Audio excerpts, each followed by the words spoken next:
லூக்கா 11வது அதிகாரம்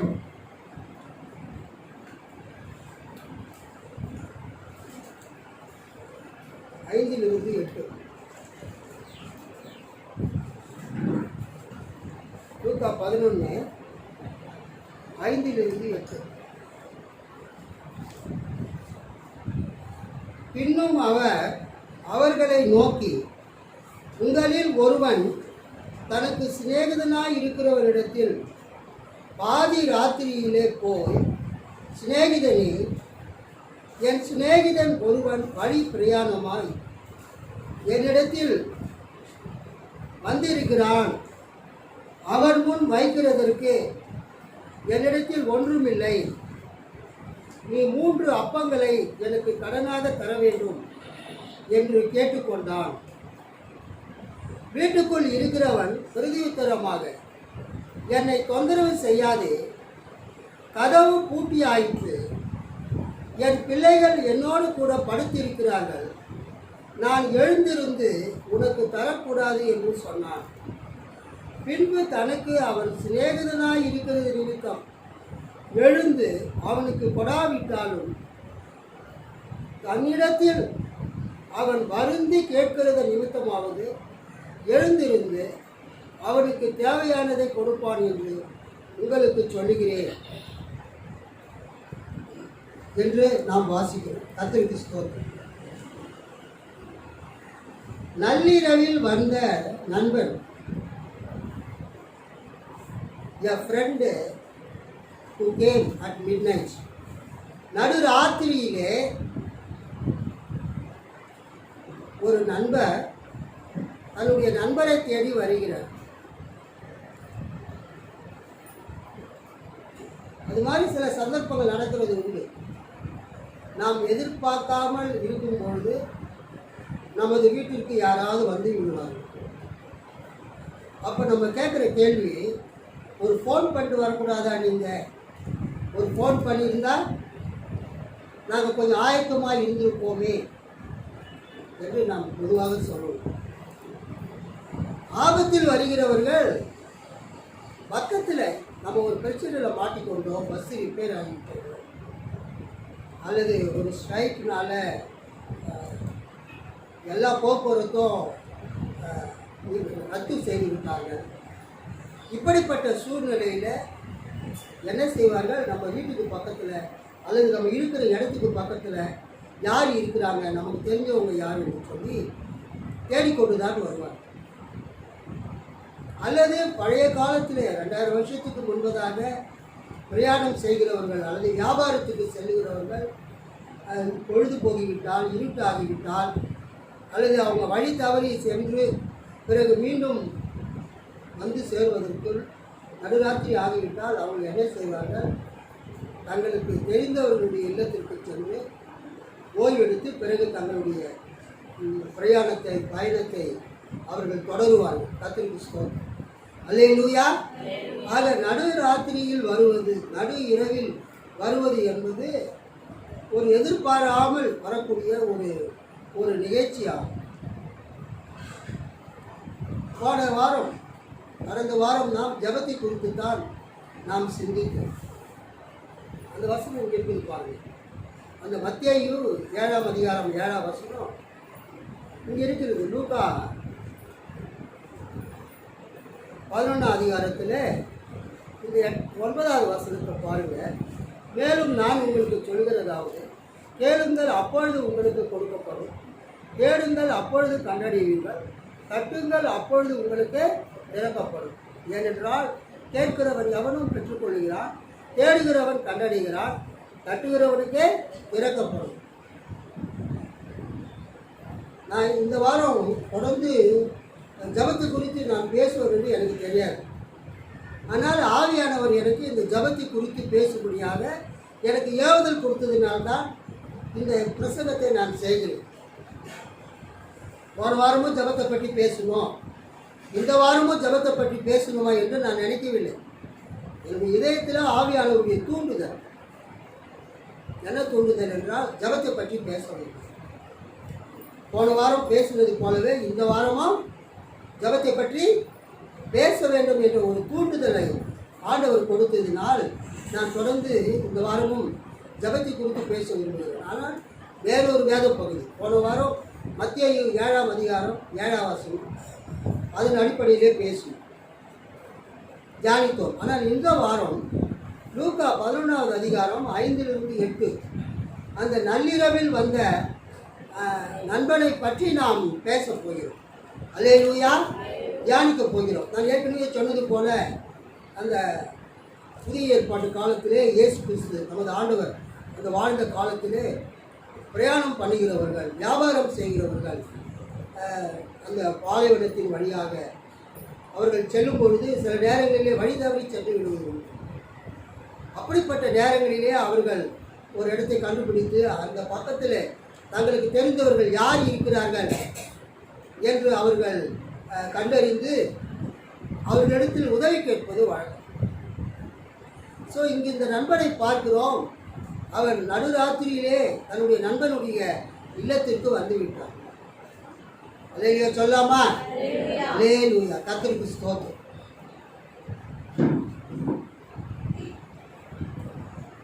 வந்து அவர் என்ன செய்கிறான்? ஒரு நள்ளிரவில் தனது இல்லத்திற்கு சொல்லாமல் கொள்ளாமல் திடீரென வந்த நண்பனுக்கு சாப்பிட கொடுக்க எதுவுமே இல்லாததினால் தனது வீட்டுக்கு அருகில் உள்ள நண்பனின் இல்லத்திற்கு சென்று கதவை தட்டி தனக்கு 3 அப்பங்களை கடனாக தர வேண்டும் என்று கேட்ட நண்பனின் ஓமை யாவும் இது. அல்லேலூயா. இது ஆண்டவர் ஜபத்தை பற்றி கூறிய ஒரு ஓமையாகும்.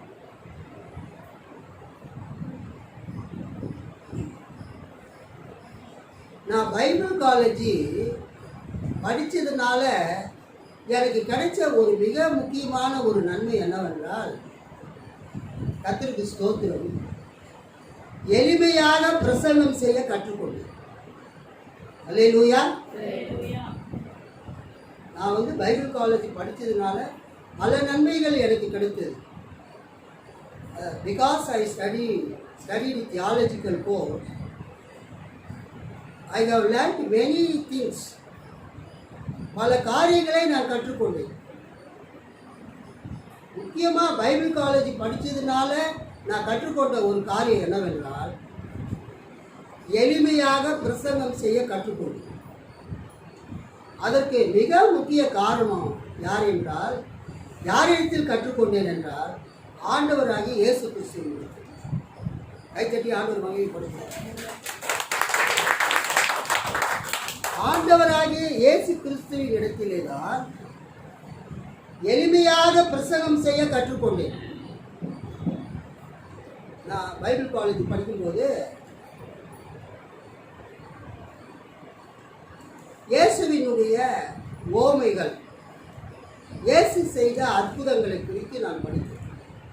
Miracles of Jesus, parables of Jesus. இயேசு செய்த அதிசய செயல்கள், மிரக்கிள்ஸ். நிறைய பேர் மிராக்கிள் அப்படின்னு சொல்லுவாங்க.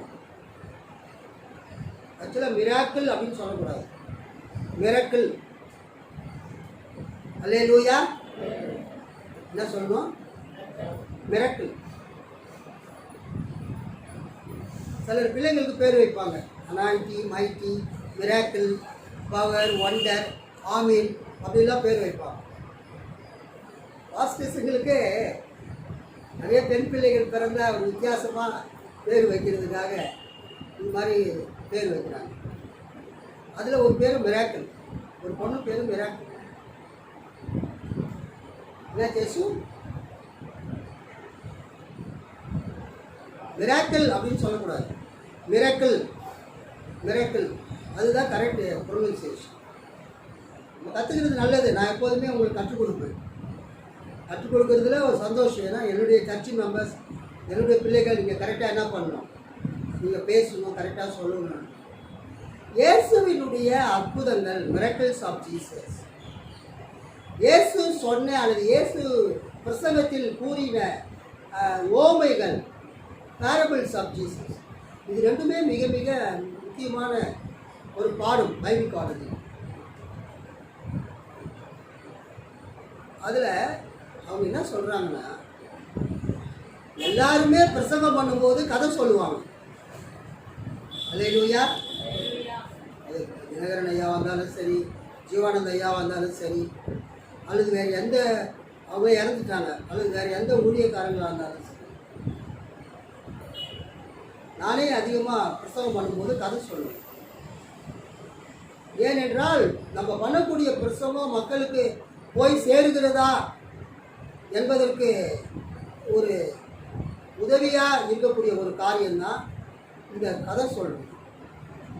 Story telling, illustration.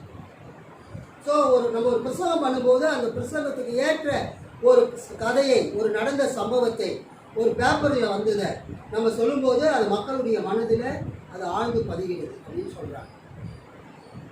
அதனால் எப்போதுமே ஒரு பிரசங்கத்தில் ஒரு சின்ன கதையாவது இருக்கும், ஒரு நடந்த சம்பவத்தையாவது ஒரு ஊழியக்காரர் சொல்ல வேண்டும்.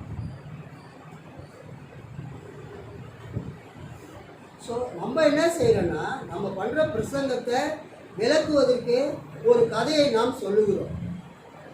ஆனால் இயேசு கிறிஸ்து என்ன செய்தார் என்றால், அவர் பண்ண பிரசங்கத்தை விளக்குவதற்காக அவர் கதை சொல்லலை. அல்லேலூயா.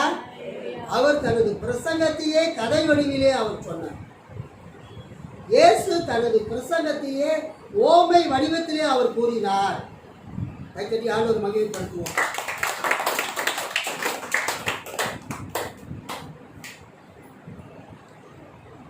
Jesus used parables to communicate his message. தன்னுடைய செய்தியை இயேசு ஓமை வடிவத்திலே சொன்னார். அல்லேலூயா. எனக்கு அது ரொம்ப பிடிச்சது. ரெண்டாவது, நீங்கள் மத்தேயு, மார்க்கு, லூக்கா, யோவான் படித்து பார்த்தீங்கன்னா இயேசுவின் பிரசங்கம் எல்லாமே எளிமையாக இருக்கும். இயேசுவினுடைய பிரசங்கம் எல்லாமே எளிமையாக இருக்கும். அவர் ஒரு குழப்பமாக பிரசங்கம் பண்ணதே கிடையாது. Jesus' message was not complicated. Jesus' message was not complex. It was very, very simple. Jesus' message was very simple to understand. Common people understood his message. படிக்காதவங்க, மீன் பிடிக்கிறவங்க எல்லாருமே அவருடைய செய்தியை சுலபமாக புரிந்து கொண்டார். ஆனால் நம்ம தான் இன்றைக்கி என்ன பண்ணுறோன்னா, நம்ம சபைக்கு சிலர் அடிக்கடி பிரசவம் பண்ணுவாங்க. நான் ஒரு நாள் சசிகிட்ட கேட்டேன், ஒரு ஊழியக்காரர் பிரசங்கம் பண்ணார். நான் சசிகிட்ட சும்மா ஃபீட்பேக்காக கேட்டேன், சசி இந்த ஐயா பிரசங்கம் பண்ணார், என்னப்பா நீங்கள் ஏதாவது புரிஞ்சுதாப்பான்னு கேட்டேன். ஐயா அதுதான் நான் யோசிச்சுருக்கேன், அவர் என்னதான் பேசினாருன்னு புரியவே இல்லையா, கற்றுன்னு கற்றுனாரே தவிர அவர் என்ன சொன்னார், என்ன சொல்ல வந்தார், எதுவுமே புரியல அப்படின்னு சொன்னான். ஞாபகம் இருக்காப்பா? நானும் அடிக்கடி கேட்பேன், எங்கள் பொண்ணு என்கிட்ட கூட கேட்பேன், இன்றைக்கி நான் எப்படிமா பிரசங்கம் பண்ணேன் அப்படின்னு. ஃபீட்பேக், நம்ம எப்படி பிரசவம் பண்ணோம், மற்றவங்க என்ன பிரசவம் பண்ணாங்க அப்படின்னு அந்த ஃபீட்பேக் நமக்கு வந்தால் தான் அடுத்த முறை நம்ம நல்ல முறையில் பிரசவம் பண்ணணும். அல்லேலூயா. கர்த்தருக்கு ஸ்தோத்திரம். இயேசுவின் பிரசங்கம் எப்பொழுதும் எளிமையாகவே இருந்தது, சுலபமாக புரிந்து கொள்ளக்கூடிய நிலைமையில் இருந்தது. இயேசு ஜபத்தை பற்றி பிரசவம் பண்ணார். அதை ஒரு கதையாக அவர் சொன்னார், ஒரு பேரபிள், ஒரு ஓமையாக அவர் சொன்னார். ஓமைகள் என்றால் ஆவிக்குரிய சத்தியத்தை மிகவும் எளிதாக மக்களுக்கு விலக பண்ண செய்தார். எப்படி என்றால், மக்கள் பயன்படுத்தக்கூடிய அனுதின வாழ்க்கை சம்பவங்களை, மக்களுடைய வாழ்க்கையில் நடைபெறக்கூடிய சம்பவங்களை பயன்படுத்தி இயேசு அதை கதையாக சொன்னார். அதனால நம்ம கூட எப்போதுமே பேசும்போது தெளிவாக பேசுவோம். சொல்ல வேண்டியது சொல்லாமல் தேவையில்லாதது சொல்லிட்டு இருக்கக்கூடாது. அல்லேலூயா. கர்த்தருக்கு ஸ்தோத்திரம். சரி, கவனி. இப்போ நம்ம என்ன பார்க்குறோம், ஆண்டவருடைய ஓமையில் ஒரு நண்பர் இன்னொரு நண்பர் வீட்டுக்கு வந்து விட்டார் நடுராத்திரியிலே. அந்த நண்பர் எப்படி வந்திருக்கிறார்? பசியோடு வந்திருக்கிறார், அவருக்கு கொடுப்பதற்கு அவரிடம் எதுவுமே இல்லை. அதனால் அந்த நண்பர் என்ன செய்தார், அந்த நண்பரை வீட்டில் அமர வைத்துவிட்டு பக்கத்தில் இருக்கக்கூடிய இன்னொரு நண்பன் வீட்டுக்கு சென்று அவர் கதவை தட்டுகிறார்.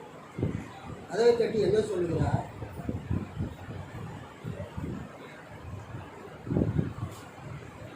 எனக்கு என் நண்பன் என் வீட்டுக்கு வந்துவிட்டான், அவன் முன் வைப்பதற்கு என்னிடத்தில் எதுவும் இல்லை, எனக்கு 3 அப்பங்களை அரணாக தர வேண்டும் என்று.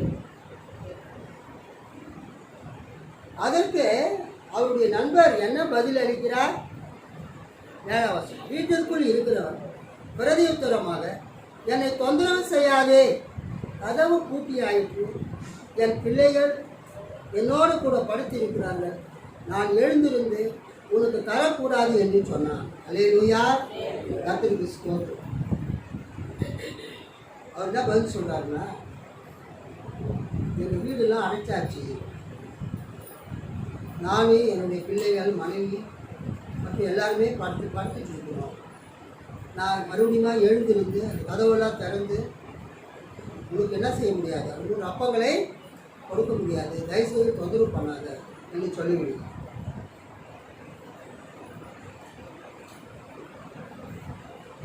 இந்த ஓமையில் தன் வீட்டு கதவை கட்டி கொண்டுள்ள நண்பனுக்கு வீட்டுக்கு உள்ளிருந்து பதிலளித்த நண்பன் ஒரு நண்பனைப் போல பதிலளிக்காமல் மிகவும் கடினமாக, அதாவது ஹார்ஷ் அண்ட் ரஃப், அவர் எப்படி பதிலளிக்கிறார், உள்ள இருந்து ரொம்ப ரஃப்பாக ரொம்ப ஹார்ஷாக பதிலளிக்கிறார். எப்போதுமே இல்லாதவங்க தாழ்மையாக தான் கேட்பாங்க, இருக்கிறவங்க எப்படி பதிலளிப்பாங்க சொல்லுங்க, ரொம்ப ரஃபா. ஏன்னா அவங்க என்னன்னா, உங்கள் உதவி எனக்கு இனிமேல் தேவையில்லை, உங்களுடைய எந்த உதவியும் எனக்கு தேவையில்லை அப்படின்னு சொல்கிறவங்க உங்ககிட்ட எப்படி அன்பாக இருப்பாங்க, எப்படி உங்ககிட்ட ரொம்ப கைண்டாக இருப்பாங்க. எனக்கு எல்லாமே இருக்கிறது, நான் தண்ணீர் அடைந்து விட்டேன், எனக்கு மாத சம்பளமே லட்சக்கணக்காக வருது. நான் ஒரு டீச்சர் கிட்ட பேசிட்டு இருந்தேன், அந்த டீச்சர் சொன்னாங்க, என் கூட ஒரு டீச்சர் வேலை செய்கிறாங்க, அவங்களுக்கும் 75,000 ரூபாய் சம்பளம், அவங்க வீட்டுக்காரர் ஒரு பெரிய நிறுவனத்தில் வேலை செய்கிறார், அவருக்கு ஒரு மாதத்துக்கு 1.5 லட்சம் ரூபாய் சம்பளம். அப்போ அவங்களுக்கு ஒரு மாதத்துக்கு எவ்வளோ இன்கம் வருது சொல்லுங்க, என்ன கணக்கு பண்ணுறீங்க? வீட்டுக்காருக்கு 1.5 லட்சம், அந்த அம்மாவுக்கு 75,000, 2.25 லட்சம். ஒரு மாதத்துக்கு எவ்வளோ பியூலா சிஸ்டர்? 2.25 லட்சம் ரூபாய் அவங்களுக்கு வருது. யாரையுமே மதிக்க மாட்டாங்க, அவங்க யாருமே எப்படி மதிப்பாங்க? ஒவ்வொரு மாதமும் அவங்க நகை கடைக்கு போயிட்டு வளையல்களையும் செயின்களையும் நெக்லஸையும் அவங்க வாங்கி மாட்டிக்கிட்டு தான் இருப்பாங்க.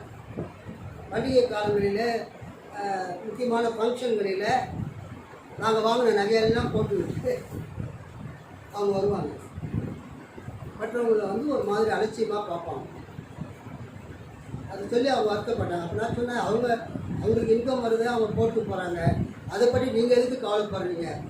ஆண்டவர் உங்களுக்கு தங்குறதுக்கு வீடு கொடுத்துருக்கிறார், சாப்பிட்றதுக்கு சாப்பாடு கொடுத்துருக்காரு, ஒரு அரசாங்க வேலையை கொடுத்துருக்கிறாரு, அதை வச்சுட்டு நிம்மதியாக போக வேண்டியது தானே. நீங்கள் எதுக்கு மற்றவங்களை பார்த்து நீங்கள் கவலைப்படுறீங்க? அவங்கக்கிட்ட நீங்கள் பேசாதீங்க, அவங்க பக்கம் போகாதீங்க. அல்லேலூயா. பொதுவாக செல்வந்தர்கள் எல்லாருமே கிடையாது, சிலர் இது மாதிரி என்ன பண்ணுவாங்கன்னா மற்றவர்களை ரொம்ப அலட்சியப்படுத்துவாங்க.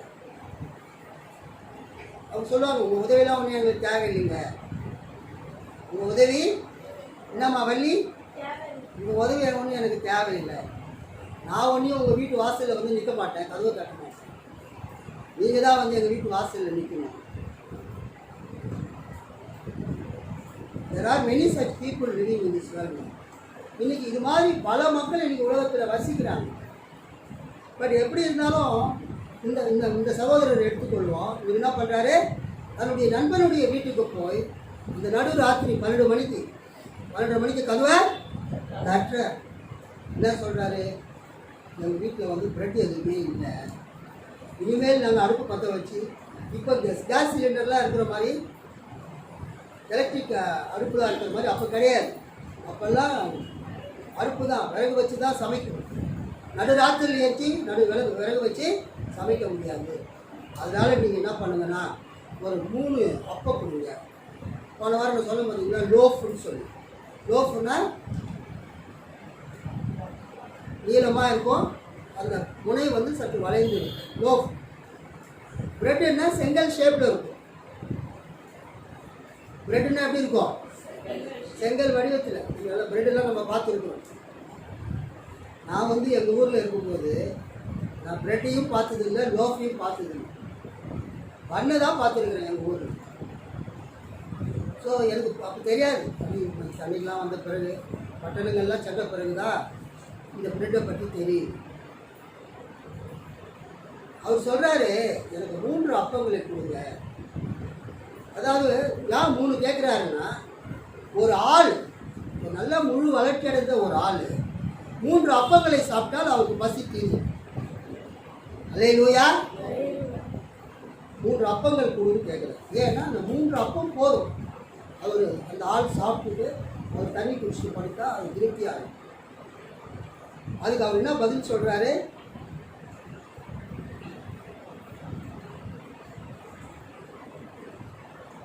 வீட்டு கதவை அடைத்தாகிவிட்டது, என்னுடைய பிள்ளைகள் என்னுடன் படுத்து உறங்கிக் கொண்டுள்ளனர், நான் எழுந்து உனக்கு கொடுக்க முடியாது என்று அவன் கொஞ்சம் கூட மனிதத்தன்மை இல்லாமல் கூறுவதை காண்கிறோம். அல்லேலூயா. கொஞ்சம் கூட மனிதத்தன்மை இல்லாமல், ஈவு இறக்கம் இல்லாமல் அந்த நண்பன் உள்ளே இருந்து அவர் ரொம்ப ஹார்டாக ரொம்ப ரஃப்பாக அவர் பதில் சொல். சரி, அவர் ரொம்ப கோபமாக பேசிட்டாரு அப்படின்னு இவன் கோச்சிக்கிட்டு திரும்பி வந்துடல வீட்டுக்கு. கோச்சிட்டு வந்தால் யாருக்கு நஷ்டம்? இவருக்கு தான் நஷ்டம். இது போன காரியம் சக்ஸஸ் ஆகும். ஆனால் அவர் என்ன பண்ணுறாரு, ஆனால் அவனிடம் வந்த நண்பனோ அவன் தொடர்ந்து கதவை தட்டிக்கொண்டே இருக்கிறான் என்பதை காண்பி. ஒரு அல்லேலூயா சொல்லாமா? இது எல்லாமே எப்படி நடக்குது? ஒருத்தர் வீட்டுக்கு வெளியே நிற்கிறாரு, இன்னொருத்தர் வீட்டுக்கு உள்ளே இருக்குது. இவர் கத்தி கூப்பிடுறாரு, அவன் பேரை சொல்லி, நண்பனே அவன் பேரை சொல்லி, உதாரணமாக மோகன் வச்சிங்களா, மோகன் என்று சொல்லி கதவை கட்டி கூப்பிடுறாரு. ஆனால் அவன் பதில் சொல்கிறான், என்னால் வந்து கொடுக்க முடியாதுன்னு சொல்கிறான். ஆனால் இவன் என்ன செய்கிறான்னா, தொடர்ந்து கதவை கட்டிக்கொண்டே இருக்கிறான். நமது ஆண்டவராகிய இயேசு கிறிஸ்து அந்நேரத்தில் கூறிய வார்த்தைகளை நாம் ஆழமாக சிந்திப்பது மிகவும் அவசியமாகும். அல்லேலூயா. அந்த ஆண்டவர் சொன்ன வார்த்தையை நம்ம சிந்திப்பது மிக மிக அவசியம். அந்த 8ஆம் வசனத்தில் ஆண்டவர் என்ன சொல்றாரு பாருங்க, பின்பு தனக்கு அவன் சிநேகிதனாய் இருக்கிறது நிமித்தம் எழுந்து அவனுக்கு கொடாவிட்டாலும் தன்னிடத்தில் அவன் வருந்தி கேட்கிறது நிமித்தமாவது எழுந்திருந்து அவனுக்கு தேவையானதை கொடுப்பான் என்று உங்களுக்கு சொல்லுகிறேன். அல்லேலூயா சொல்லாமா? அவன் ஏன் கொடுப்பானா? அவன் தனக்கு அவன் சிநேகிதனாய் இருக்கிறது நிமித்தம் எழுந்து அவனுக்கு கொடாவிட்டாலும் தன்னிடத்தில் அவன் வருந்தி கேட்கிறது நிமித்தமாவது எழுந்திருந்து அவனுக்கு தேவையானதை கொடுப்பான் என்று உங்களுக்கு சொல்கிறேன். வருந்தி கேட்ட, அப்படிதான் அங்கே இருக்குது. அங்கே எப்படி இருக்குதுங்க? வருந்தி கேட்ட.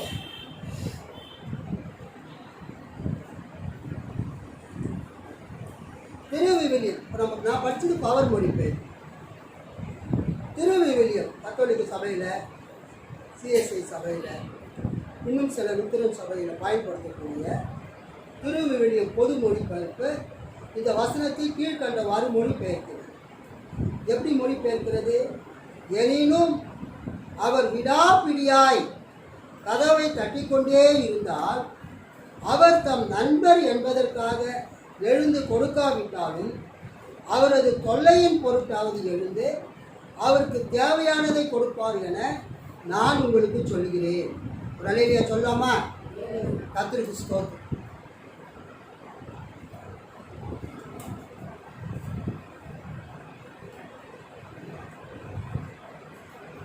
கவனிங்க, அங்க என்ன இருக்குது? எனினும் அவர் விடாப்பிடியாய் கதவை தட்டி கொண்டே இருந்தால் அவர் தம் நண்பர் என்பதற்காக கொடுக்காவிட்டாலும் அவரது தொல்லையின் பொருட்டாவது எழுந்து அவருக்கு தேவையானதை கொடுப்பார் என நான் உங்களுக்கு சொல்லுகிறேன். அல்லேலூயா. எதுக்காக அவர் கொடுக்குறாரு? ஃபர்ஸ்ட் அவர் கொடுக்க மாட்டேன்னு சொன்னார். 3 அப்பங்கள் என்கிட்ட இருக்குது, எங்கள் வீட்டில் நீ கேட்குற அப்பங்கள்லாம் இருக்கிறது. ஆனால் நைட் நாங்கள் படுத்துட்டோம், பிள்ளைங்கள்லாம் படுக்க போட்டாச்சு, எல்லாத்தையுமே நாங்கள் செப்பரேட் பண்ணி கதவை காப்பல் போட்டு நாங்கள் படுத்து விட்டோம். இனிமேல் நான் எழுந்து அந்த அப்பங்களை உனக்கு என்ன பண்ண முடியாது? சொல்லுங்க, கொடுக்க முடியாது அப்படின்னு சொன்னவர் அவர் எழுந்து கொடுக்குறாராம். எதுக்காக கொடுக்குறாரு? சொல்லுங்க, பதில் சொல்லுங்க. வருந்தி, அங்கே வந்து நம்ம வச்சிருக்கிற பைபிளில் வருந்தி கேட்கறது நிமித்தம்னு இருக்குது. கத்தோலிக்க திருச்சபையினர், சிஎஸ்ஐ திருச்சபையினர், சில லுத்தரன் திருச்சபையினர் பயன்படுத்தக்கூடிய திருவிவிலியம் பொது மொழிபெயர்ப்பில் எப்படி இருக்கிறது? அவர் தம் நண்பர் என்பதற்காக எழுந்து கொடுக்காவிட்டாலும் அவரது தொல்லையின் பொருட்டாவது எழுந்து அவருக்கு தேவையானதை கொடுப்பார் என நான் உங்களுக்கு சொல்லுகிறேன். இங்கே எந்த வார்த்தையை யூஸ் பண்ணுறாங்க? தொல்லை. நம்ம வச்சிருக்கிற பைபிளில் என்ன இருக்குது? வருந்தி கேட்கிறார், வற்புறுத்துகிறார். ஆனால் இங்கே என்ன இருக்கிறது? தொல்லையின் பொருட்டாவது. வருந்தி கேட்டல், வற்புறுத்தி கேட்டல். இங்கே எப்படி இருக்கிறது? தொல்லை. உங்கள் வீட்டுக்கிட்ட ஒருத்தர் வந்து கதவை தட்டிக்கிட்டே இருக்கிறார், தீர்த்துனா. உங்கள் வீட்டு கதவை ஒருத்தர் வந்து கேட்டு என்ன பண்ணுறாரு? தட்டிக்கிட்டே இருக்கிறார், ஸ்கூல் பெல் அடிக்கிற மாதிரி. அப்படி என்ன சொல்லுவீங்க? அம்மா ஒரே தலைவலியாக இருக்குதும்மா, போம்மா கீழே போய் கொடுத்துட்டு வாமா அப்படிங்களா? சொல்ல மாட்டேங்குது. ஒரே நச்சரிப்பு. தான் நான் போன வாரம் சொன்னேன். என்ன சொன்னேன்? நச்சரிப்பு, நாகிங். எனக்கு வந்து நாகிங் பிடிக்காது. ஒரு தடவை சொன்னாவே போதும்னு சொன்னேன். ஆனால் அப்படியும் நான் ஒரு தடவை என் மகளுக்கு அந்த ஹைலைட்டிங் பென் வாங்கித்தரேன். நான் என்ன பண்ணிட்டேன்? மிஸ் பண்ணிட்டேன். வாங்கித்தரக்கூடிய ஒரு சூழ்நிலை எனக்கு இல்லை. ஒருவேளை எங்கள் பொண்ணு டெய்லி காலையிலும் மதியானமும் ஈவினிங்கும் அந்த பொண்ணு சொல்லிக்கிட்டே இருந்திருந்தா எப்பயாவது நடந்து கூட போய் நான் என்ன பண்ணியிருப்பேன்? அதை வந்து வாங்கி வந்து கொடுத்துருப்பேன். அது என்னுடைய பார்ட்டில் நான் பண்ண மிஸ்டேக், கேர்லெஸ்னஸ். அதைத்தான் இங்கே ஆண்டவர் சொல்கிறார். ஒரு தடவை கேட்டோம், ஒரு தடவை சொல்லிட்டோம், அப்பா செய்வாருன்னு நீங்கள் அப்பா மேலே நீங்கள் நம்பிக்கை இருக்காதீங்க. அப்பா உங்களுக்கு வாங்கி தர வரைக்கும், அப்பா உங்களுக்கு செய்கிற வரைக்கும் நீங்கள் என்ன பண்ணுங்க? கேட்டுக்கொண்டே இருங்க. அதுக்கு நான் யூஸ் பண்ண வேண்டிய நாகிங், நச்சரிப்பு. ஒரு விதத்தில் நச்சரிப்பு வந்து ஒரு தவறான வார்த்தையாக இருந்தாலும் அது நல்ல கருத்தை உண்டாக்குகிறது. அல்லேலூயா. கர்த்தருக்கு ஸ்தோத்திரம். இங்கே நம்ம என்ன பார்க்கிறோம்? கவனிங்க. மருந்து கேட்டால் தொல்லையின் நிமித்தமாகுது. இந்த வார்த்தை ரொம்ப ரொம்ப இம்பார்ட்டன்ட்.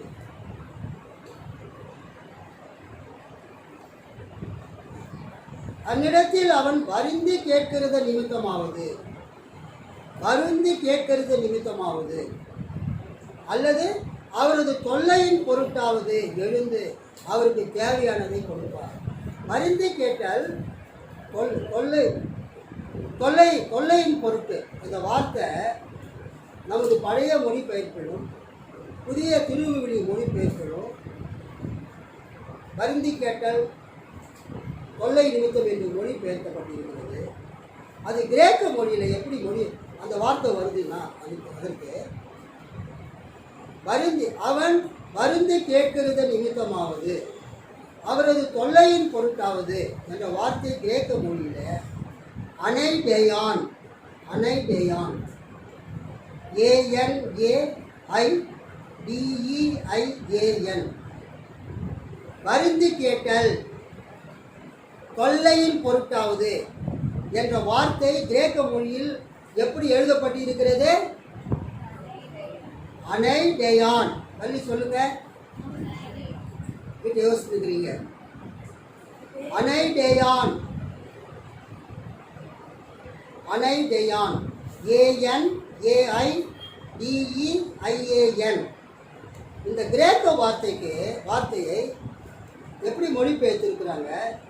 திரும்ப திரும்ப கேட்டல், விடாப்பிடியாய் கேட்டல், தொடர்ந்து கதவை தட்டி கேட்டு தொந்தரவு செய்தல் என்ற பொருளில் வரும் ஆங்கில வார்த்தைகளை பல மொழிபெயர்ப்புகளில் பயன்படுத்துகின்றன. தமிழில் வருந்தி கேட்டல், தொந்தரவு செய்தல் என்று இருக்கிறது. ஆங்கில மொழிபெயர்ப்புகளில் எப்படி மொழிபெயர்த்திருக்கிறாங்க? விடாய் பிடியாய் கேட்டல், திரும்ப திரும்ப கேட்டல், தொடர்ந்து கதவை தட்டி கேட்டு தொந்தரவு செய்தல் என்ற ஆங்கில வார்த்தைகள். இம்பார்ச்சுனிட்டி, இம்பார்ச்சுனிட்டி, persistence, continuously knocking and asking, continuously knocking and asking என்ற அர்த்தத்தில் பல ஆங்கில மொழிபெயர்ப்புகளிலே பயன்படுத்தி இருக்கிறார். ஆனால் இயேசு இங்கு பயன்படுத்திய வார்த்தை, இந்த ஓமையில இயேசு பயன்படுத்திய வார்த்தை விடாப்பிடியாய் தொடர்ந்து கேட்பதை குறிப்பதாக இருந்தாலும், அங்கு வந்து நண்பன் வீட்டு கதவை தட்டி 3 அப்பங்களை தனது வீட்டுக்கு வந்த நண்பனுக்கு ஆகாரமாக கொடுக்க அவன் வற்புறுத்தி கேட்டபோது, வீட்டுக்குள் இருக்கும் நண்பன் தன்னை ஒரு நண்பனாக கருதி மரியாதையுடன் பதிலளிக்காமல் போனாலும், இவன் வெட்கமில்லாமல் தொடர்ந்து கதவை தட்டி அவனை எழுப்பி தான் கேட்ட அப்பங்களையும் அதைவிட அதிகமான அப்பங்களையும் பெற்றுக்கொண்டு தனது இல்லத்திற்கு திரும்பியதையும் காண்கிறோம். கைத்தட்டி ஆண்டவர் மகிமைப்படுத்தலாம்.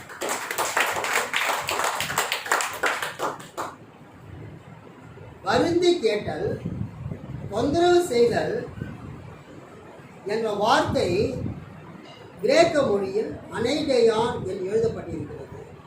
அந்த அனைடேயான் என்ற வார்த்தைக்கு உண்மையான அர்த்தம் என்னன்னா, வெட்கம் இல்லாமல் கேட்டல். நான் பாயிட்டீங்க அம்மா, சொல்லுங்கம்மா, எப்படி கேட்குறாரு அவரு? கொஞ்சம் கூட வெட்கமே இல்லாம நடுராத்திரி 12 மணி 12:30 மணிக்கு தன் நண்பனுடைய வீட்டு கதவை இந்த நண்பன் போய் தட்டி கொண்டிருக்கிறான். அவன் பேரை சொல்லி கேட்குறான். வெட்கம் இல்லாமல், ஷேம்லெஸ், கொஞ்சம் கூட வெட்கம் இல்லாமல், கொஞ்சம் கூட ஷேம் இல்லாமல், வெட்கம் இல்லாமல் அனைடேயான் தொடர்ந்து கதவை தட்டி அவனை எழுப்பி தான் கேட்ட அப்பங்களையும் அதைவிட அதிகமான அப்பங்களையும் பெற்றுக்கொண்டு தனது இல்லத்திற்கு திரும்பியதையும் காண்கிறோம்.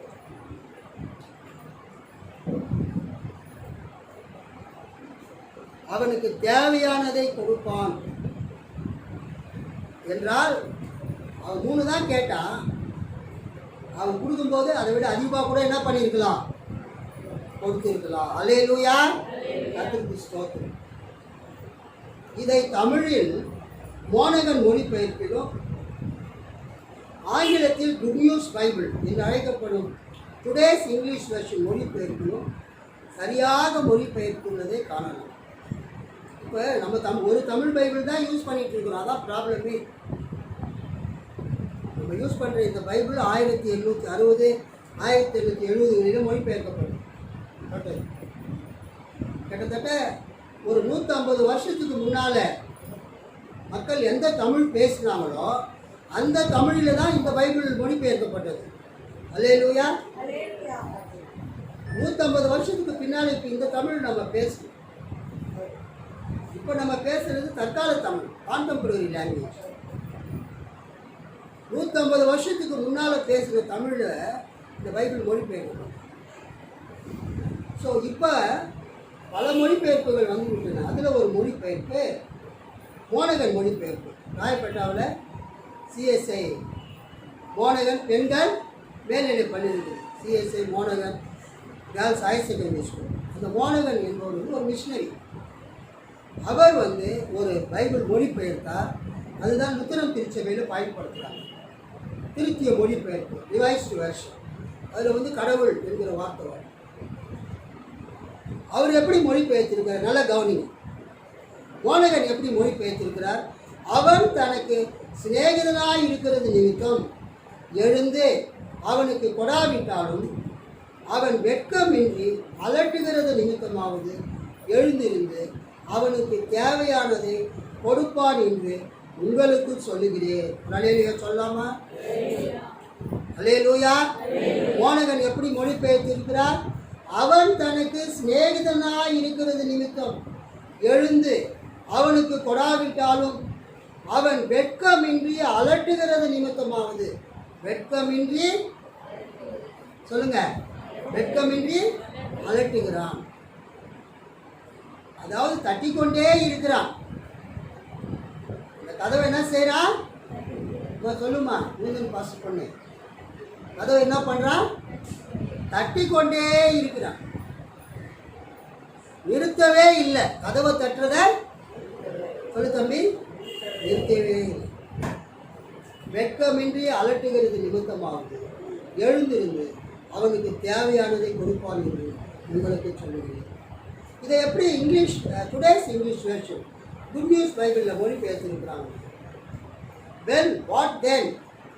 I tell you that even if he will not get up and give you the bread because you are his friend, yet he will get up and give you everything you need because you are not ashamed to keep on asking.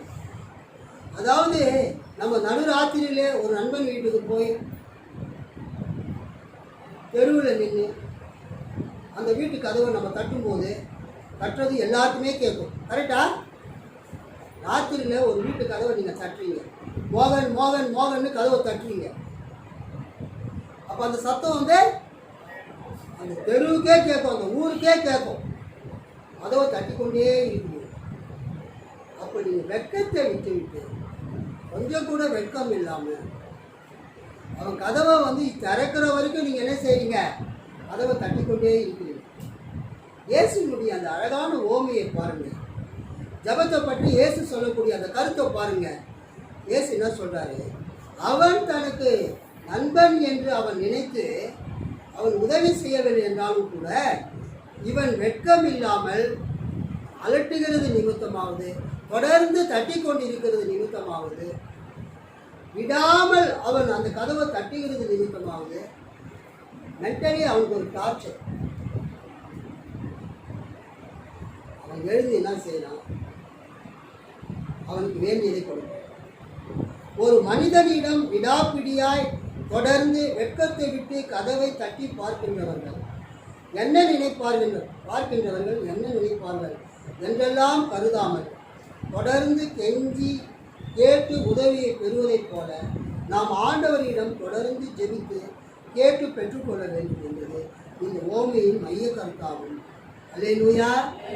இந்த ஆண்டவர் என்ன சொல்ல வர்றாருன்னா, எப்படி ஒரு நண்பன் இன்னொரு நண்பன் வீட்டுக்கு சென்று நடுராத்திரியிலே கதவை தட்டி விடாமல் கதவை தட்டி வருந்தி கேட்டு கொஞ்சம் கூட வெட்கப்படாமல் அவன் கதவை திறக்கிற வரைக்கும் கதவை தட்டி கொண்டிருந்தான். சுற்று வட்டாரத்தில் இருக்கிறவர்கள் தன்னை பற்றி என்ன நினைப்பார்கள் என்று அவன் கருதாமல் அவன் எழுந்திருந்து அந்த அப்பங்களை கொடுக்கிற வரைக்கும் அவன் எப்படி அவன் கதவை தட்டி கொண்டிருந்தானோ அது மாதிரி கர்த்தருடைய பிள்ளைகள், தேவனுடைய பிள்ளைகள் கர்த்தரிடத்திலே தொடர்ந்து ஜெபிக்க வேண்டும். அல்லேலூயா. அதைத்தான் நாம் பார்க்கிறோம். நான் போன வாரம் பண்ண பிரசங்கத்தை வீடியோ எடுத்தேன். அதை நான் என்ன செய்தேன்? அந்த அம்பத்தூர் டீச்சர்ஸ் காலனியில் இருக்கிற பாஸ்டர் சாமுவேல் ராகவன் அவருக்கு நான் என்ன செய்தேன், அந்த வீடியோவை அனுப்பினேன். ஏனென்றால் அந்த வீடியோவில் அவரை பற்றி நான் பேசியிருக்கிறேன். அவருடைய மனைவியின் தங்கையை குறித்து பேசியிருக்கிறேன். அந்த தங்கைக்கு டிஎம்கே பீரியடில் கலைஞர் ஆட்சியில் லஞ்சமே கொடுக்காம எம்ப்ளாய்மெண்ட் மூலமாக எப்படி கவர்மெண்ட் வேலை கிடச்சிது. இப்போ அந்த பொண்ணு கிண்டி இன்ஸ்டியூட் ஒர்க் பண்ணுது கிண்டியில். அந்த வீடியோவை அவருக்கு நான் அனுப்பிச்சேன். அந்த வீடியோவை அவர் பார்க்கவே இல்லை. மறுபடியும் அவருக்கு மெசேஜ் அனுப்பிச்சேன், ஐயா இந்த வீடியோவை நீங்கள் பார்த்தீங்களா, பாருங்கள் அப்படின்னு. அப்பயும் அவர் அந்த வீடியோவை பார்க்கவே இல்லை. ரொம்ப எனக்கு வருத்தமாக இருந்தது. 2 நாளைக்கு முன்னால் அம்பத்தூர் போஸ்ட் ஆஃபீஸ் போயிருந்தேன். Head post office. அந்த போஸ்ட் ஆஃபீஸ் ஏரியாவில் தான் அவருடைய வீடு இருக்குது. உடனே அவர் கால் பண்ணி, பாஸ்டர் நான் இங்கே வந்திருக்கிறேன், உங்களை பார்க்கணுன்னு. அவர் வந்தார். வந்த உடனே நான் சொன்னேன், நான் உங்களுக்கு ஒரு வீடியோ அனுப்பிச்சினேன், அதை நீங்கள் பார்த்தீங்களா? நிறைய பாஸ்டர்கள் இப்படி தான் பண்ணுறாங்க. எதை அனுப்பிச்சாலும் அவங்க என்ன பண்ண மாட்டுறாங்க, பார்க்க மாட்டுறாங்க. எவ்வளோ கஷ்டப்பட்டு கட்டுரை எழுதி அனுப்பிச்சாலும் படிக்க மாட்டுறாங்க. சரி, அது போகட்டும். நான் உங்களை பற்றி போன ஞாயிற்றுக்கிழமை எங்கள் சபையில் பேசினேன். உங்களை பற்றி உங்கள் சிஸ்டர் இல்லா மைத்துனியை பற்றி பேசினேன், அதை நீங்கள் பார்த்துருக்கலாமே அப்படின்னு சொன்னேன். ஐயோ வெரி சாரி பாஸ்டர், என் ஃபோனை வந்து எங்கள் பொண்ணுகிட்ட கொடுத்துட்டேன், அவங்க வேலைக்கு போகும்போது அந்த ஃபோனை எடுத்துகிட்டு போயிடுவாங்க, அவங்க தான் யூஸ் பண்ணுறாங்க அப்படின்னு சொன்னாங்க. நான் சொன்னேன், உங்கள் பொண்ணு எடுத்துகிட்டு போனாலும் பரவாயில்லை, உங்களுக்கு ஒரு வீடியோ வந்ததுன்னா அது உங்கள்கிட்ட காட்டணும் இல்லை. அப்பா இந்த பாஸ்டர் உங்களுக்கு இந்த மெசேஜ் அனுப்பிச்சிருக்கிறாரு, வீடியோ அனுப்பிச்சிருக்கிறாரு, பாருங்கன்னு சொல்லாமே, ஏன் உங்கள் பொண்ணு சொல்லலை, பாருங்கன்னு சொல்லிவிட்டு அந்த வீடியோ அவர் போட்டு காமிச்சார். கவனிங்க, அவர் ரொம்ப சந்தோஷப்பட்டார். சாரி பாஸ்டர், எங்கள் மகளுக்கு ஒரு சீக்கிரமாக ஒரு வீடியோ ஒரு ஃபோன் வாங்கி கொடுத்துட்டு, ஸ்மார்ட் ஃபோன், நான் அப்புறமா இங்கே யூஸ் பண்ணிக்கிறேன்னு சொன்னேன். அவர் ஒரு சாட்சி சொன்னார். பாஸ்டர், எங்கள் மைத்துனி எப்படி ஜாப் பண்ணி ஆண்டவர்கிட்ட அற்புதம் பெற்றாங்க, அதே மாதிரி கர்த்தர் எனக்கு ஒரு அற்புதம் பண்ணார். அல்லேலூயா, என்ன அற்புதம் பண்ணாருங்க. நான் ஒருத்தர்கிட்ட 1 லட்சம் ரூபாய், ஐயா மோசஸ் முருகன் கவனிங்க, நான் ஒருத்தர்கிட்ட என்ன வாங்கியிருந்தேன், 1 லட்சம் ரூபாய் கடன் வாங்கியிருந்தேன். வட்டி கொடுத்துட்டே இருந்தேன். திடீர்னு ஒரு குறிப்பிட்ட ஸ்டேஜ் வரும்போது ரொம்ப கஷ்டமாக இருந்தது. அப்போ எனக்கு அந்த வட்டிக்கு பணம் கொடுத்தது ஒரு இந்து மனுஷன். நான் அவர்கிட்ட போய், இது மாதிரி நான் உங்கள்கிட்ட வட்டிக்கு பணம் வாங்கினேன், 1 லட்சம் ரூபாய் வட்டி கொடுத்துட்டுருக்குறேன், நான் கொடுக்க முடியல, நான் ரொம்ப கஷ்டத்தில் இருக்கிறேன், நான் ஆண்டவருக்கு ஊழியம் செய்கிறேன், கர்த்தர் என்னை எப்படி வழி நடத்துகிறார் பாருங்கன்னு நான் அவர்கிட்ட சத்தியத்தை சொன்னேன். என்னை பற்றி, என் குடும்பத்தை பற்றி, ஊழியத்தை பற்றி நான் என்ன பண்ணேன் சொல்லுங்க, சத்தியத்தை சொன்னேன், ஆண்டவரை பற்றி சொன்னேன். உடனே அந்த இந்து மனுஷன் தொடப்பட்டு, பாஸ்டர் நீங்கள் செய்கிற ஊழியத்தை நினச்சி நான் ரொம்ப பெருமைப்படுறேன், சந்தோஷப்படுறேன், நான் உங்களை ஊக்குவிக்க விரும்புகிறேன், அதனால் இனிமேல் நீங்கள் வட்டியும் தர வேணாம், நான் கொடுத்த அந்த 1 லட்சம் ரூபாயும் தர வேணாம், அதை நான் கேன்சல் பண்ணிடுறேன், எனக்காக நீங்கள் ஜபம் பண்ணால் போதும். நிச்சயமாக கைப்பற்றி வாட் ஏ வண்டர்ஃபுல் டெஸ்டிமனி. ரொம்ப அற்புதமான சாட்சி. கடன் கேட்க வந்தவர்கிட்ட பாஸ்ட் என்ன சொல்கிறாரு, சாட்சி சொல்கிறாரு, பாஸ்ட் சத்தியத்தை சொல்கிறாரு. அவர் அந்த சாட்சியை கேட்டு தொடப்பட்டு, வட்டியும் தராதிங்க, முதலும் தராதிங்க, நான் நல்லா இருக்கணும், என் மனைவி பிள்ளைங்க நல்லா இருக்கணும், என் பிஸ்னஸ் நல்லா இருக்கணும், என் குடும்பத்துக்காக ஜெபம் பண்ணுங்கன்னு சொல்லிட்டு பாசிட்டிவ் ஜெபம் பண்ணு. எவ்வளோ அற்புத சாட்சி. எனக்கு ரொம்ப ஒரு சேலஞ்சிங்காக இருந்தது, சவாலாக இருந்தது. எவ்வளோ பேர் பேங்க்கில் லோன் வாங்கிட்டு கொடுக்க முடியாமல் கஷ்டப்பட்டு இருக்கிறேன். ஒருவேளை நம்ம ஜாப் பண்ணால் ஆண்டவர் நம்ம பேங்க் லோனை கூட அடைக்க அவரால் முடியும். கைத்தட்டி ஆண்டவர் மகிமைப்படுத்து. பாருங்க, ராகவன் ஒரு இந்து மனுஷன். பல நேரங்களில் கிறிஸ்தவர்களே இந்துக்கள் எவ்வளோ நல்லா இருக்கும். என் அனுபவத்தில் நான் சொல்கிறேன். அவங்க மெய்யான கடவுளை தான் அறியாமல் இருக்கிறாங்க தவிர அவங்களுடைய வாழ்க்கை ரொம்ப நல்ல வாழ்க்கையாக இருக்கிறது. மற்றவங்க உதவி செய்வாங்க.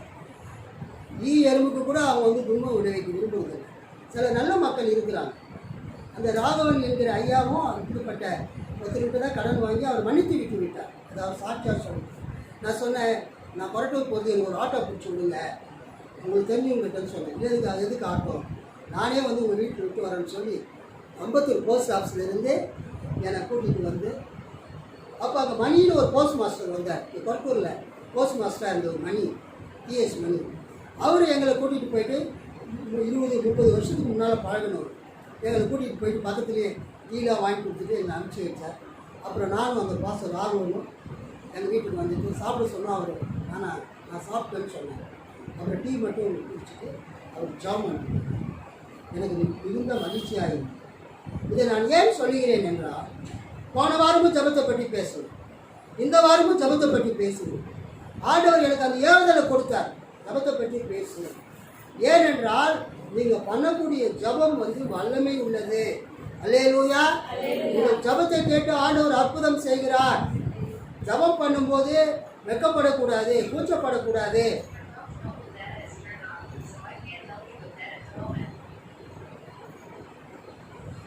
ஜபம் பண்ணும்போது கூச்சப்படக்கூடாது, வெட்கப்படக்கூடாது. மற்றவங்க என்ன சொல்வாங்களோ நினைப்பாங்களோ என்று கவலைப்படக்கூடாது. அவன் ராத்திரி அந்த கதவை தட்டி கொண்டிருக்கும் போது தன் நண்பனுடைய பெயரை சொல்லி, உதாரணமாக மோகன் மோகன் என்று கூப்பிட்ட பொழுது மற்றவங்க காதில் விழுன்னு சொல்லி அவன் கவலைப்படவே இல்லை.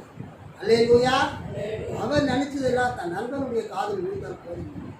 அதை போலவே நீங்கள் ஜபம் பண்ணும்போது ஆண்டவர்கிட்ட ஜெபம் பண்ணுங்க, இயேசுகிட்ட ஜெபம் பண்ணுங்க, பிதா கிட்ட ஜெபம் பண்ணுங்க. அல்லேலூயா. வெட்கமே படாதீங்க. கட்சியில் ஜெபம் பண்ண சொன்னால் நீங்கள் பண்ண மாட்டீங்க, அமைதியாக இருக்கீங்க. யாராவது பண்ணுங்கன்னு சொன்னால் தான் நீங்கள் பண்ணுறீங்க. போட்டி போட்டுக்கொண்டு நீங்கள் ஜெபம் பண்ண வேண்டும். ஏனென்றால் உங்கள் ஜபத்தை கேட்க ஆண்டவர் பிரியமாக இருக்கும். நான் ஒரு தடவை தேங்காய்காரை பற்றி ஞானமாணிக்கத்தை பற்றி சொன்னேன். மகனே, இங்கெல்லாம் நீ உன் பிள்ளைங்க உன் மனைவி எல்லாம் வாய் போட்டு அழகாக உட்காந்து கீர்த்தனை பாட்டு பாமாலை பாட்டு பாடி பைபிளை வாசித்து எனக்கு ஜெபம் பண்ணுவியே, இனிமையாக பாடுவியே.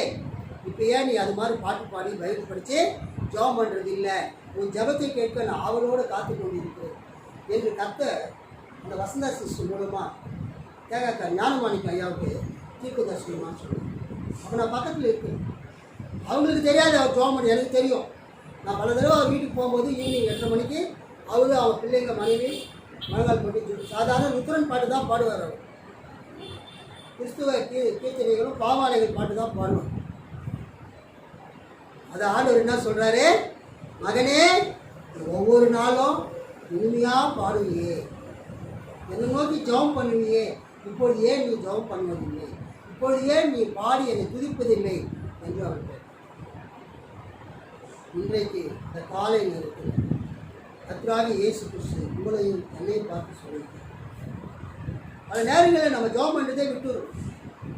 ஆமாம், ஜெபம் பண்ணி என்ன கிடைச்சி, ஜெபம் பண்ணி என்ன வித்தியாசம் சிஸ்டர், என்ன நமக்கு நடந்தது? எதுவுமே நடக்கலையே. இந்த ஆண்டவர் அவங்களுக்கு செய்கிறாரு, இவங்களுக்கு செய்கிறாரு, எனக்கு செய்ய மாட்டாருன்னு நம்ம நினைத்து கொண்டிருக்கோம்.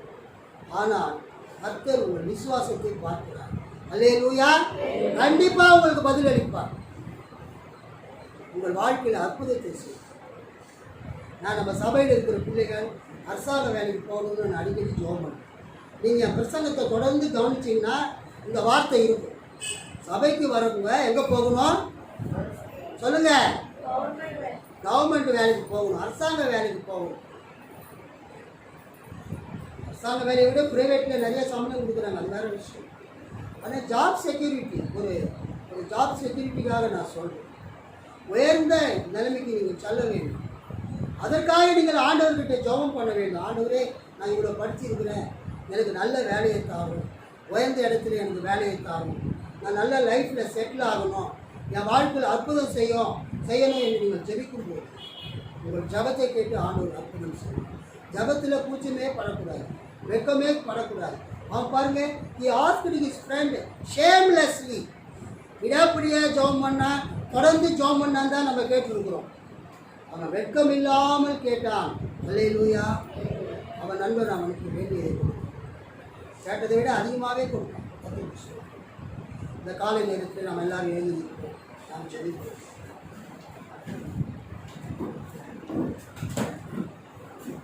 மகா கிருபையும் இரக்கமும் மிகுந்த பரமபிதாவே, இந்த வேலைக்காக ஸ்தோத்திரம்.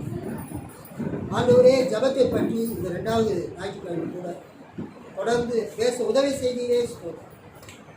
கேளுங்கள் கொடுக்கப்படும், தேடுங்கள் கண்டடைவீர்கள், கட்டுங்கள் திறக்கப்படும் என்று சொல்லி இப்பொழுது ஆண்டவரே வெட்கம் இல்லாமல் தொடர்ந்து விடாப்பிடியாய் கேட்க வேண்டும் என்பதை பற்றி இந்த செய்தியை கொடுத்ததற்காக எங்கள் ஜபத்தை நீர் கேட்கிறவர். ஜபத்தை கேட்கிறவரே மாம்சமான யாவரும் உம்மண்டைக்கு வருவார்கள். கர்த்தாவே என் விண்ணப்பத்தை கேட்டது, ஓ லார்ட் ஹியர் மை பிரேயர் என்று அந்த சங்கீதக்காரன் சொல்லுகிறது போல கர்த்தாவே எங்கள் ஜபத்தை கேட்டது என்று நாங்கள் சொல்லுவோம். உண்மை நோக்கி ஜெபிக்கிறோம். எங்கள் சபைக்கு வந்திருக்கிற பிள்ளைகளுடைய ஜபத்தை நீர் கேட்டு நீர் பதிலளிப்பீராக, நன்மை செய்வீராக, இவர்கள் கடன் பிரச்சனைகளை எடுத்து போடுவீராக. ஆண்டவரே ஸ்தோத்திரம். இவர்களுடைய எல்லா பாடுகள், பிரயாசங்கள், நிந்தைகள், அவமானங்களை எடுத்து போடும் கர்த்தா. இவர்களுக்கு அற்புதம் செய்யுங்கள். இயேசுவின் நாமத்தில் பிதாவே. ஆமென்.